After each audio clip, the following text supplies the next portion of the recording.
এক বছর ধরে একটা বিয়ে লাগাতে পারলো না, নিজেকে আবার খুব বড় ঘটকদার ভাবে। তুমি আমাকে কম ভেবো না, আমার বিয়ের ঘটকদার আমি নিজেই ছিলাম। তো কি হলো? ঘটকদারি করা সহজ কথা নয়, পনে কি লাগবে না লাগবে ওইটা ঘটকদারকেই ডিসাইড করতে হয়। কেন, আমার বাবা কি পণ দেয় নাই? দিয়েছে, ওই দিনরাত মারছি। মানে না, মানে তোর বাবা বিয়েতে একটা এড়ে গরু দিয়েছিল, এটা সারাদিন এপেরা ওপেরা ঘুরে বেড়ায়, ঘুরে বেঁধে একবারই না দিলে তো ঘরে বসে না। এই মাসে যদি একটা বিয়ে না লাগাতে পারো তাহলে আমি লাগাতে দেবো না। না মানে টিভিতে খেলা লাগাতে দেবো না। ও, আমি সারাদিন সিরিয়াল দেখবো। তুই বলতে কি চাইছিস?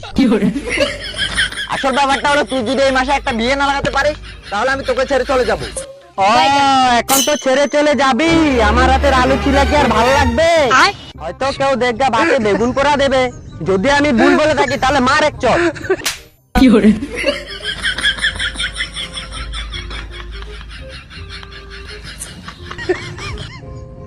তুই আমাকে কি ছাড়বি? যতদিন আমি একটা বিয়ে লাগাতে পারবো না ততদিন আমি ঘরে আসবো না। চললাম।